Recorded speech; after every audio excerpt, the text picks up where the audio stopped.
I'd like to welcome you to this, for lack of a better name for it, leadership training of June 26, 2020 with Calvin G. Sims Sr. That's me, everybody.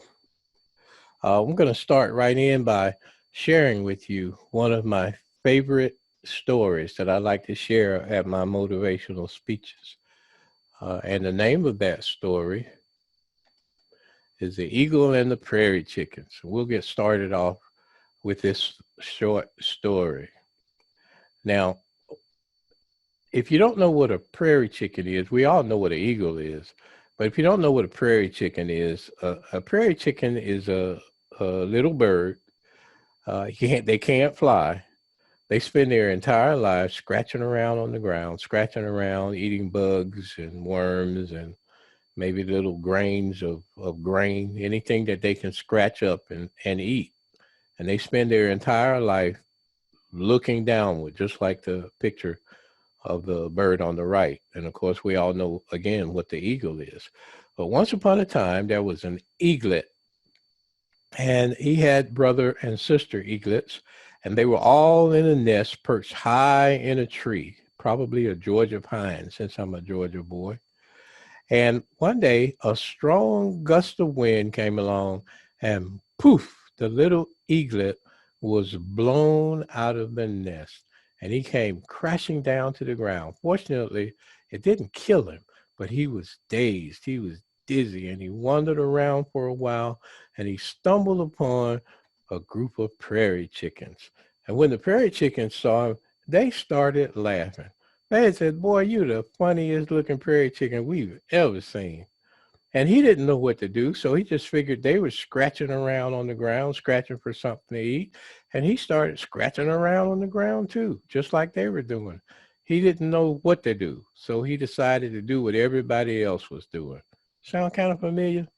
One day, the little eaglet was scratching around with his head on the ground, looking down, when he saw this shadow. This shadow almost blotted out the sun, and he wondered what it was. He looked up in the sky, and there was this big shadow of this big, majestic bird.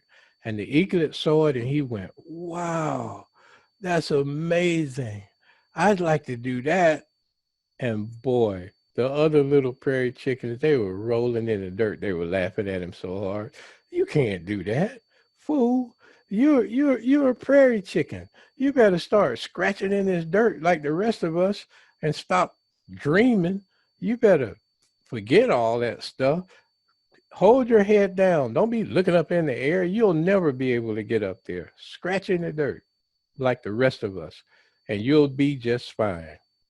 And so the eagle, that's what he did. He grew up just like the prairie chicken, and the bigger he got, the more the other prairie chickens laughed at him because they said, "You're the funniest looking prairie chicken we ever did see." But he learned to stop looking at the sky. And every now and then he would see that shadow, but he learned how not to pay any attention to it. He learned to stop dreaming. He gave up on all of his dreams, and he spent the rest of his life scratching in the dirt for worms and bugs. He never realized, even until the day that he died.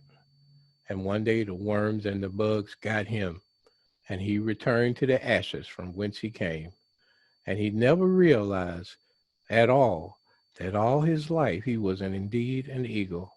And all he needed to do was stop listening to the prairie chickens and spread his wings. Now, that story probably describes a lot of us. We're surrounded by people who don't believe in the things that we believe in. See, we've got dreams, but somewhere along the line, we learn to dream. But we're surrounded by prairie chickens. Those are the people that don't necessarily believe in your dreams. These are the prairie chickens that will steal your dream. They tell you to stop looking up, to stop believing, to stop dreaming, and they will steal your dream away from you. But it also has another effect on us. What it does is it causes you to procrastinate. You see, you have a goal, you have a dream, And Tyler Perry said it. He said that he moved to Atlanta and he preferred to move to Atlanta where he didn't know anybody and sleep in cars than to be surrounded by his friends and family who were constantly telling him that he was a fool, that he couldn't do it. And look at where he is today. You know, Tyler Perry took Fort Fort McPherson, which used to be a Confederate fort where soldiers fought to keep our people in slavery. And he took that and he bought that entire thing when the Army decommissioned it as an Army fort.